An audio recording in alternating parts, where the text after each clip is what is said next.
Labadiena, esu Alina Višniauskienė, TMC dėstytoja Photoshopo programos ir šiandieną pradėsim Photoshop programos pirmą live pamokėlę apie greitą veido korekciją. Visų pirma, tai noriu Jūs pasveikinti su tokiu gražiu pavasariu už lango, geros nuotaikos Jums palinkėti ir tiesiog trumpai apžvelgti, kaip galima pakoreguoti veido odą greitaisiais būdais. Nepretenduojam šiandieną į tą tokį profesionalų redagavimą veido odos, bet tiesiog kaip reikia saviem poreikiam paslėpti kažkokius trūkumus, kaip tai greitai padaryti Photoshopo pagalba. Tai dalinuosi ekranu, parašiau jums kelis pavyzdžius. Tai kad ir kaip madinga dabar būtų strazdanos ir kaip jos man patiktų, šiandieną pabandysim iškoreguoti, kaip reikėtų pakoreguoti veido tokius smulkius defektelius, smulkius trūkumus. Tai naviguojame ekraną Ctrl plus, Ctrl minus klavišais. Tai visą tai galima daryti ir per View meniu viršuje, bet aš labai rekomenduoju tai daryti trumpaisiais klavišais, tai daug greičiau, patogiau. Pratinu, kad įprastų kursantai tą daryti. Tai prisitraukiame šiek tiek ekraną ir tada turime sluoksnį ir darome sluoksnio kopiją. Tai yra background sluoksnį, tempiame ant apačios, ant pliuso klavišo, ant pliuso mygtuko, pasidarome sluoksnio kopiją. Tada viršuje skleidžiame Blend Mode meniu. Iš Blend Mode pasirenkame Vivid Light, tai yra pilkųjų tonų išryškinimas. Vivid Light darome invertą, tai yra priešinga funkcija, tai ant Windows, jeigu naudojat Windows kompiuterius, tai Ctrl-I, jeigu naudojat Maco, Apple kompiuterius, tai bus Command-I mygtukai. Daugiau tarp Windows ir Maco niekas neturėtų keistis, tai Ctrl keičiasi į Command. Tai Ctrl-I, darome invertą. Tada einame viršuje, Filter, Other ir High Pass. Filter, Other, High Pass ir išryškiname aštrius kontūrus. Tai yra maždaug kiekvienai nuotraukai pagal jos rezoliuciją skirtingai. Mes dabar šitai nuotraukai apie 30 pikselių parinksim. Ok. Tada darome vėl Filter, Blur ir Gaussian Blur. Tai yra Blur komanda, tai yra suliejame odą. Tai irgi kiekvienai korekcijai, kiekvienai nuotraukai skirtingai, tai yra kažkokio tai nustatyto nėra skaičiaus, parinksime maždaug 3 pikselius šituo atveju ir ok. Ir priduosime šiek tiek triukšmo vadinamo, tai yra Filter, Noise, Add Noise. Tai yra, kad nebūtų taip viskas tiesiog sulieta, mes pridėsime tokio dulkelių vadinamųjų. Ir tam, kad tos dulkelės čia nebūtų spalvotos, mes būtinai turime pažymėti, kad tai yra monochromatik, tai yra pilkos spalvos dulkės. Ir ok. Ir turime tokį paruoštuką, kuriam tam sluoksniui darome kaukę, tai yra spaudžiame ant kaukės ikonėlės, lėjerių paletėje, sluoksnių paletėje, kaukės ikonėlės ir kaukę apkeičiame vėl su tais pačiais trumpaisiais klavišais, Ctrl arba Command-I, Ctrl-I. Ir kaukėje piešiame baltu arba juodu teptuku. Iš įrankių meniu pasirenkame teptuką, paprastą brush tool.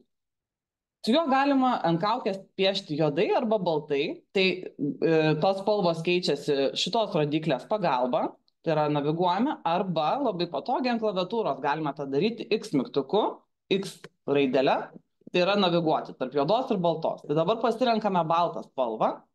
Dydis teptuko vėlgi reguliuojasi arba viršuje, išsiskleidus meniu, tai yra Size paletė, arba labai patogiai galima dydį koreguoti ant klaviatūros laužtinių skliaustų pagalba. Tai yra į dešinę laužtinis skliaustas didėja įrankis, į kairę mažėja.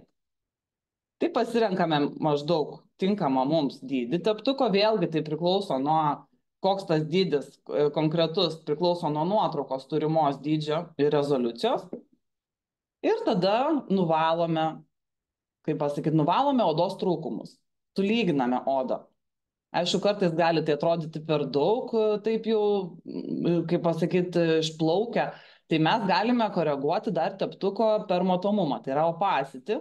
šitoje vietoje, jeigu pasirinksime mažiau negu 100%, tai tas teptukas mums kaukę nuvalys permatomai, bet visą laiką dar galima, turint sluoksnį, pakeisti čia jo permatomumą. Tai yra šalia blendmoto pasiti, jeigu mums norisi šiek tiek, kad persidengtų trūkumai tie vadinami odos, tai mes galime ant šitos kopijos sluoksnio šiek tiek sumažinti procentus ir priduoti to persiliejimo iš apačios. Tai tokiu būdu nuvalome mums norimus trūkumėlius. Ir jeigu tai perspaudžiame kažkurioje vietoje, padarome, pavyzdžiui, per daug, kaip dabar šiuo atveju, aš apkeičiu vėl, kaip minėjau, X klaviatūrą, pakeičiu juodą spalvą ir tiesiog atgal atmaskuoju.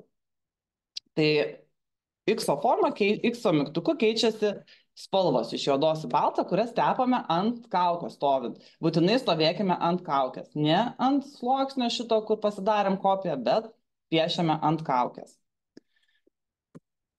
Tokiu pačiu principu, tokiu pačiu keliu parinkau ir kitą tokį pavyzdį, tai yra veido odos korekcija, kada tai yra ne smulkus berimėliai, kažkokie spogeliai ar tai strazdanos, bet ir kažkokie kitos odos problemos. Tai lygiai tuo pačiu keliu, kad nesikartoti, padariau irgi taip pat sluoksnį ir taip pat nuvaliau. Kaukės pagalba nupiešiau ant viršaus gražią veido odą, kurią irgi taip pat galima ar tai opasičiu, per matomumu perdengti, jeigu atrodo, kad per daug. Arba galima kažkurias vietas atsargiau nuvalyti su teptuku ant kaukės stovint ir su teptuku permatomu labiau. Tai yra tos vietos tokios, kur, pavyzdžiui, vyram dažniausiai būna barzda, ausiukai kažkokie, kur norisi neperdengti to sluoksnio, tai galim pareguliuoti opasičio pagalba. Ir dar vienas pavyzdys, kada yra moters oda, tarkim, moters vyro oda, kada mes norim šiek tiek ją pajauninti. Galime vėlgi lygiai tokiu pačiu keliu tą koreguoti, bet yra dar vienas labai smagus filtras, tai yra filter, Neural Filters. Ir čia turime aktyvuoti iš pasiūlytų filtrų. Gali šiek tiek užtrukti laiko, kol kraunasi šitie filtrai. Ir iš pasiūlytų filtrų aktyvuojam. Jeigu jis nėra pas jūs parsiųstas, tai parsiunčiam. Jeigu yra parsiųstas jau Smart Portrait filtras, tai tada tiesiog aktyvuojam Smart Portrait filtrą. Ir čia dešinėje meniu randam Facial Age, tai yra amžius, veido amžius. Ir, tarkime, priduodam, lankiklį traukiam į kairę pusę ir priduodam, tarkim, kokiu -20 punktų. Vėlgi, čia rezultatą pamatysim, galim patraukti pirmyn atgal, kaip mums atrodo geriausia. Ir taip pat užtrunka šitas procesas, tai tiesiog reikalauja resursų Photoshopo ir gali kurį laiką tekti palaukti. Ir šitą visą gautą rezultatą mes išeksportuojame, tai yra output to, ir pasirenkame iš meniu New Layer Mask, kad gautume tai naujam sluoksnė, kad tai nebūtų destruktyvus veiksmas, kuris įvyko jau ir mes turim nebent grįžti kažkaip tai per history paletę tada jau, kad pataisyt. Tai jeigu mes išsaugosim į naują sluoksnį su kauke, tai mes visą laiką viską galim koreguoti, išmesti, atnaujinti ir taip toliau. Tai yra, nėra destruktyvaus veiksmo. Ir ok. Matome, kad prisitrauktim galim arčiau, moters oda atjaunėjo, galim palyginti sluoksnius atmerkiant ir užmerkiant, tai yra, jeigu aš išjungiu sluoksnį, matau, kokį turėjau rezultatą ir kokį man pasiūlė Photoshopas. Ir jeigu matau, kad, tarkim, pasikeitė ne tik tai veido oda, bet ir plaukų spalva, man, tarkim, nelabai tinka, tai aš visą laiką galiu šitam naujam sluoksnį aktyvuoti kaukę ir ant kaukės užmaskuoti juodų teptuku, juoda spalva, ir užmaskuoju tai, ko nenoriu, kad man keistųsi. Tai, tarkim, jeigu aš noriu, kad plaukai būtų tokios pačios spalvos, kaip prieš tai buvo, kad man nesikeistų, tai aš galiu pakoreguoti esamą pasiūlytą kaukę, kaip man patinka. Tai šį kartą trumpai tiek. Kaip aš mėgstu sakyti, Photoshopas tai yra ne raketų mokslas Jeigu nepavyksta mokytis patiems kažkaip, tai ateikite, mokysimės kartu ir tikrai pasieksim gerų rezultatų. Ačiū.